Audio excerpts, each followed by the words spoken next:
नमस्कार, आप देख रहे हैं मध्य भारत और मैं हूं नेहा आपके साथ। आगामी लोकसभा चुनाव की तारीखों का ऐलान भले ही ना हुआ हो, मगर सभी राजनीतिक दलों ने अपनी तैयारियां जो है शुरू कर दी है। भिंड लोकसभा से जहां एक और बीजेपी ने सांसद संध्या राय पर दोबारा भरोसा जताया है, तो वहीं कांग्रेस ने दिग्गज नेता फूल सिंह बरैया को मैदान में उतारा है। टिकट मिलने के बाद फूल सिंह बरैया पहली बार भिंड पहुंचे, जहां पर उन्होंने बीजेपी पर जमकर निशाना साधा। कहा कि बीजेपी की सरकार में बेरोजगारी, महंगाई बढ़ी है, किसान परेशान है और कानून व्यवस्था भी अच्छी नहीं है। वहीं फूल सिंह बरैया ने कहा कि वे भिंड दतिया लोकसभा चुनाव बेरोजगारी, महंगाई एवं किसानों के मुद्दों और कानून की बिगड़ती व्यवस्था जैसे मुद्दों को लेकर चुनाव लड़ रहे हैं।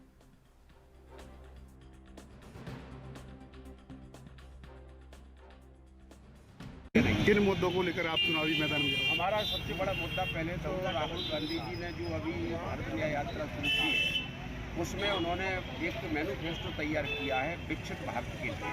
तो उसमें पहला बिंदु अभी मैं थोड़ा सा डिटेल भी कर रहा हूँ।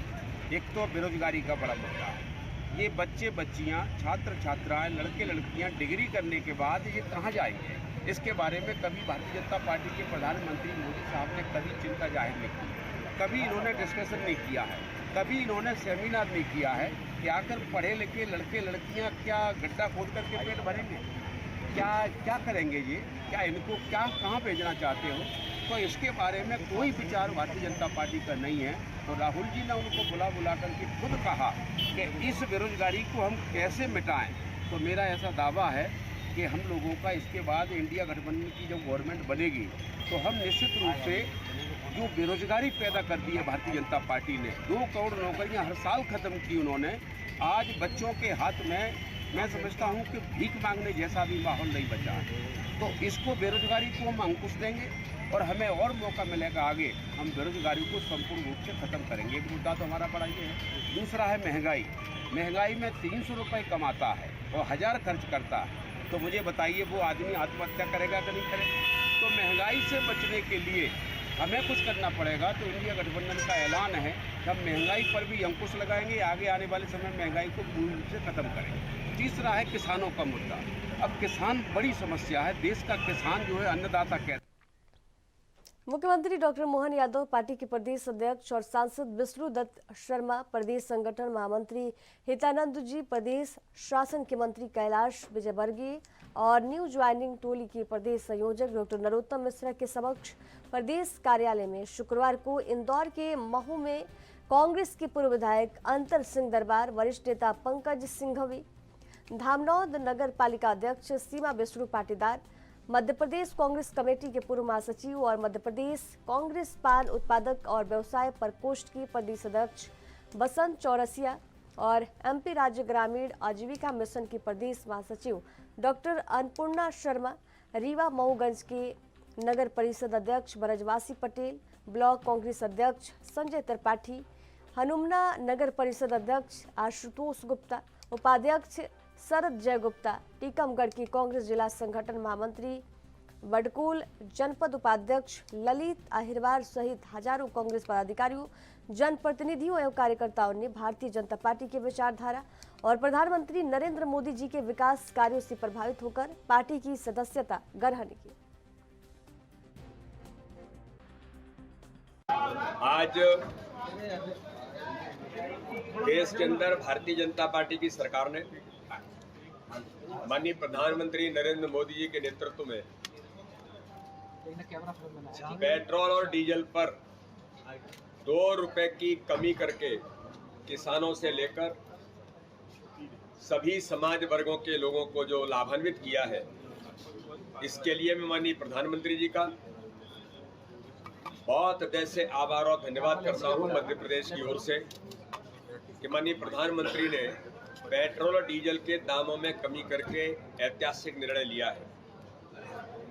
विगत 2.5 वर्ष के अंदर माननीय प्रधानमंत्री जी ने 15 रुपए के करीब पेट्रोल पर और 17 रुपए के करीब डीजल पर इतने कार्यकाल में उनकी कीमतों में कमी लाने का काम माननीय प्रधानमंत्री मोदी जी ने किया है। आज भारतीय जनता पार्टी के लोकप्रिय नेता माननीय प्रधानमंत्री नरेंद्र मोदी जी ने एक जानकारी और मैं मीडिया के मित्रों को देना चाहता हूं कि जैन समाज के अध्ययन केंद्र के लिए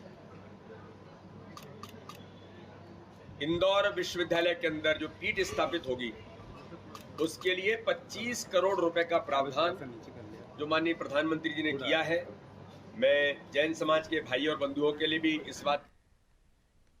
मंत्री कैलाश विजयवर्गीय ने आज एक कार्यक्रम के दौरान भारतीय जनता पार्टी के 370 मिशन के बाद दोहराते हुए कहा कि पार्टी का हर कार्यकर्ता हर बूथ से 370 वोट बढ़ाने की प्रधानमंत्री के आह्वान पर पूरी तरह तैयार है।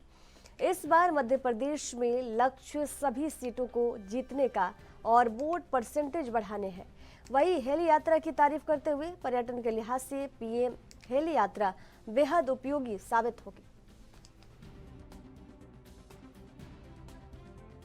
29 सीट जीतेंगे पूरी की पूरी, और हमारा वोट परसेंट भी पिछली बार की अपेक्षा मध्य प्रदेश के इतिहास में सर्वाधिक वोट इस बार भारतीय जनता पार्टी को मिलेगा। सर 360 का फॉर्म बना मिला तो क्या पार्टी ने हर बूथ से 360 ज़्यादा करने हैं? 370। तो सर किस तरह से प्लानिंग रहेगी 370 वोट हर बूथ से? हम लोग जा रहे हैं सब दूर। मैं अभी 5 राज्यों में होकर आया, कल गुजरात भी जाने वाले, परसों। हम लोग नीचे बूथ स्तर के कार्यकर्ताओं से मिलकर वो प्लानिंग कर रहे हैं कि कैसे वोट बढ़ाए जाएं। एक एक बूथ पे 370 भारतीय जनता पार्टी के कार्यकर्ताओं के लिए बड़ा भावनात्मक शब्द है, क्योंकि हमने 2 पीढ़ी तक लगातार एक देश में 2 निशान, 2 विधान, 2 प्रधान नहीं चलेंगे और धारा 77 हटाएंगे, ये हमने जनसंघ के ज़माने से प्रारंभ किया था। 2 पीढ़ी ने इसमें नारे लगाए और तीसरी पीढ़ी को ये सौभाग्य मिला कि उनके सामने धारा 370 हटी। तो इसीलिए धारा 370 हमारे लिए बड़ा अच्छा शुभ धारा है, और इसीलिए प्रधानमंत्री जी ने कहा कि हर बूथ पर 370 वोट बढ़ाएं। तो हम कोशिश कर रहे हैं एक बूथ के कार्यकर्ताओं से मिलकर वो कोशिश। एमपी के राजगढ़ जिले के सभी असिस्टेंट इंजीनियर और सीईओ कलमबंद हड़ताल पर है। जनपद पंचायत अध्यक्ष पति पर असिस्टेंट इंजीनियर को चैम्बर में बुलाकर पीटने का आरोप है। इस मामले में सभी असिस्टेंट इंजीनियर और सीईओ ने आरोपी पर कठोर कार्रवाई की मांग को लेकर हड़ताल पर बैठे हैं। दरअसल जिले के खिलचीपुर जनपद पंचायत अध्यक्ष पति सुनील नैनावत के खिलाफ सहायक मंत्री मिथुन शाक्य ने थाने में शिकायत दर्ज कराई है कि चैम्बर में बुलाकर उसके साथ मारपीट की गई है। सहायक मंत्री के साथ मारपीट करने को लेकर जिले के सहायक यंत्री और सीईओ में आक्रोश है। उन्होंने 1 दिवसीय कलमबंद हड़ताल कर नाराजगी जाहिर की है। सर, ये हड़ताल जो आपकी चली हुई है कब से चल रही है और क्यों चल रही है? जैसा सब लोगों को पता है कि मध्य प्रदेश शासन की जो समस्त कल्याणकारी योजनाएं हैं, लगभग पंचायत उसमें से 80 से 90% योजनाएं पंचायत एवं ग्रामीण विकास संचालित करता है। लोगों के जन्म से लेकर मृत्यु तक हम लोग हर काम करते हैं और सबसे ज़्यादा जनता के बीच हमारे विभाग को रहना पड़ता है। इस काम के दौरान कभी सरकारी अधिकारी कर्मचारियों से संवाद में या किसी प्रकार की नैतिकता का उल्लंघन हो जाता है तो शासन द्वारा कठोर कार्रवाई की जाती है। इसका भी हम सब विरोध नहीं करते, हम सब स्वागत करते हैं। कहीं कुछ कमी रहेगी तो उसमें सुधार करेंगे। लेकिन उन्हीं अधिकारी कर्मचारियों के साथ जब इतनी बड़ी घटना हो जाए, उनके ऊपर जानलेवा हमला हो जाए, अगर खिलचीपुर में कार्यालय कर्मचारियों द्वारा हस्तक्षेप नहीं किया जाता शायद उनको जान से भी मार दिया जाता। इतनी बड़ी घटना होने के बाद भी आरोपियों पे कोई कठोर कार्रवाई ना होना हम सबको हतोत्साहित करता है। और हम किस संरक्षण में ये काम करें, इतनी बड़ी जनता के बीच हमें काम करना है, तो हमारे अगर संरक्षण के कोई शासन द्वारा उपाय नहीं किए जा रहे हैं तो हम लोग फील्ड में कैसे काम करें? हम सब हुआ क्या है सर खिलचीपुर में जो जानकारी ये है कि जनपद अध्यक्ष द्वारा जो है तो सहायक यंत्री से हर महीने राशि की 2.5 लाख रुपए के लगभग मांग की जा रही थी, और उनके द्वारा अगर राशि नहीं मांगी जाएगी तो उनको मारा पीटा जाएगा। उसी के प्रयास में ये मारपीट हुई है और उनके साथ उनकी पत्नी, उनके पति और कुछ और बाहर के लोग भी थे कार्यालय में, जिन्होंने दरवाजा बंद करके मारपीट की। तो मध्य प्रदेश शासन के माननीय मुख्यमंत्री महोदय से हमारी मांग है कि जिस तरीके से अधिकारी कर्मचारियों की गलती पर उनके ऊपर कार्रवाई होती है, इसी तरीके से अगर अधिकारी कर्मचारियों पर हमला हो रहा है तो कठोर कार्रवाई हो। हम सब की मांगें हैं कि उनको जिला बदर किया जाए, पद से पृथक किया जाए, उनके घर पे बुलडोजर चलाया जाए, जैसे अन्य आरोपों में आरोपियों के घर बुलडोजर चलाया जाता है। जब तक हम सब लोगों को न्याय नहीं मिल जाता, हम सब लोग कोई काम में नहीं बैठेंगे, वापस जाएंगे और यहीं पे हड़ताल पे हम लोग बैठे रहेंगे अनिश्चितकालीन। लेकिन सर उसमें गिरफ्तारी तो हो गई है शायद? गिरफ्तारी हो गई है। एक उसमें यही बात सुनने आ रही कि उनके द्वारा गलत झूठा आरोप लगा के क्रॉस FIR का प्रयास किया जा रहा है। अगर ऐसा होता है तो कानूनी प्रक्रिया इतनी जटिल होती है कि एक सरकारी कर्मचारी के लिए कानूनी लड़ाई लड़ पाना संभव नहीं होता। तो जैसे अन्य मामलों में तो सरकार द्वारा त्वरित न्याय किया जाता है, हम सरकार से मांग करते हैं कि इस मामले में भी संज्ञान लेते हुए त्वरित न्याय किया जाए। कुल मिलाकर के अब मकान तोड़ने की बात है, जब तक मकान नहीं टूटेगा तब तक हड़ताल जारी है। वर्तमान में सरकार द्वारा कई गंभीर मामलों में त्वरित न्याय करते हुए ऐसी कार्रवाइयाँ की गई हैं, तो हम लोग सरकार से अपेक्षा करते हैं और बड़ी आशा भरी निगाहों से सरकार की ओर देख रहे हैं कि इस मामले में भी सरकार संज्ञान लेते हुए त्वरित न्याय करेगी। यहाँ रुकेंगे एक छोटे से ब्रेक के लिए। ब्रेक के बाद जल्द हाजिर होंगे, देखते रहिए एएनबी न्यूज़।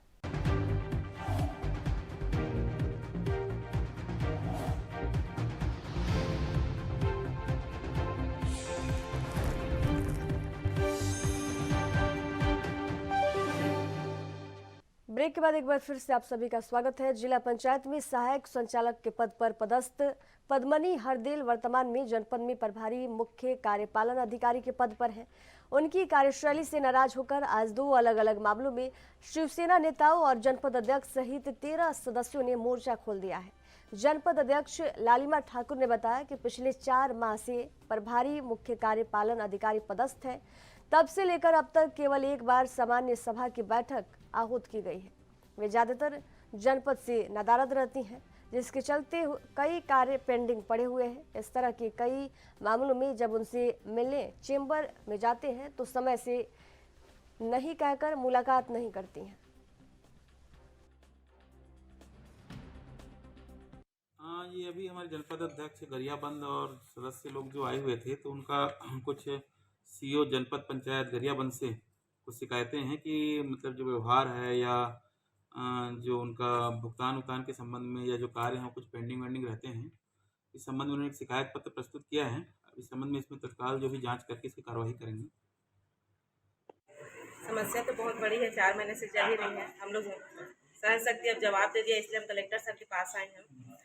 सब फर्स्ट प्रायोरिटी तो ये है कि मैडम को होना चाहिए कि सभी चीज़ से अवगत कराते हुए सभी को साथ में लेते हुए हमको चलना चाहिए, लेकिन मैडम का रवैया हमारे प्रति थोड़ा सा रूखा है, जिसके कारण से हमने कलेक्टर सर के पास आना पड़ा। और अभी 13 तारीख को सभी महिला अंतर्राष्ट्रीय दिखाया गया, जो कि मेरे साथ में जनपद सदस्य 10 जने हैं। हम लोगों से किसी से मैडम ने फ़ोन में संपर्क नहीं किया, न किसी को बुलाया, जिससे सीधे ये पता चलता है कि वो सीधा पूरे जो जनप्रतिनिधि महिला है उनकी अवहेलना करती है। हम लोग चाहते हैं कि वो हमको साथ में लेके चले, लेकिन मैडम का रवैया हमारे साथ ठीक ठाक नहीं है। इसी कारण से हम कलेक्टर सर के पास आए। फोन भी नहीं उठाते आप लोग का, कोई जनप्रतिनिधि से मिलते भी नहीं, मुलाकात नहीं करते, समय नहीं देते? प्राय सभी जनपद सदस्य लोग भी यह कहते हैं। इवन ऐसा भी है कि वो पहचान भी नहीं पाती हैं, सभी सदस्यों लोग को कहना है मेरे पास में। और मुलाकात में कलेक्टर साहब से हम चाहते हैं कि ऐसे सीओ को रखें जो जनपद के ही काम देखें और अभी अपने सभी जनप्रतिनिधि लोगों को साथ में लेके जनपद के जो विकास के कार्य हैं उसको आगे लेके चलें। पंचायत से हैं सभी लोग और जनपद सीओ सब लोग परेशान हैं। सभी निर्वाचित जनप्रतिनिधियों किसी फोन अटेंड नहीं करते, न सामान्य सभा का मीटिंग रखते हैं और न सामान्य प्रशासन। कई बार अवगत कराने पर भी ना फोन अटेंड भी नहीं करता और मुलाकात करने के लिए बोले तो मुलाकात भी नहीं करते। साथ में रहते बिना प्रशासन का मीटिंग के बिना जनपद का कई प्रकार का राशि का हरण होता है बिना अनुमोदन के तहत। उसको हम लोग बोलने का प्रयास किए, लेकिन बोलता है कि मेरा अधिकार क्षेत्र में है, मैं कर सकता हूँ, किसी का अनुमोदन की जरूरत नहीं है। और तानाशाही रवैया से गरियाबंद जनपद चल रहा है। इसी से नाराज होकर हम सभी सदस्य लोग कलेक्टर साहब से मिलने आए हैं और उसको सभी चीज़ से अवगत कराए और हम लोग चाहते हैं कि तत्काल इसमें कार्रवाई हो। क्या चाहते हैं आप कलेक्टर साहब से? हम लोग चाहते हैं कि उस चीज़ों को तत्काल हटाए और जो भी पैसा का हरण हुआ है और जो उसमें तत्काल कार्रवाई। आज शिवसेना जिला इकाई जिला गरियाबंद में शिवसेना जिला अध्यक्ष माननीय धनंजय सिंह परिहार हमारे प्रदेश प्रमुख के आदेशानुसार जनपद सीओ का एक दिवसीय धरना प्रदर्शन और पुतला दहन किए, क्योंकि जनपद सीओ के द्वारा लगातार सचिवों को संरक्षण देकर के भ्रष्टाचार को बढ़ावा दिया जा रहा है। उसके विरोध में आज हम लोगों ने उग्र आंदोलन करते हुए यहाँ पर उनका पुतला दहन भी किया है। जनपद सीओ बहुत ही ज़्यादा भ्रष्टाचार के उसमें संलिप्तता में सभी सचिवों को संरक्षण दे करके अपना बढ़ावा दे रही है और सचिवों का मान बढ़ा रही है।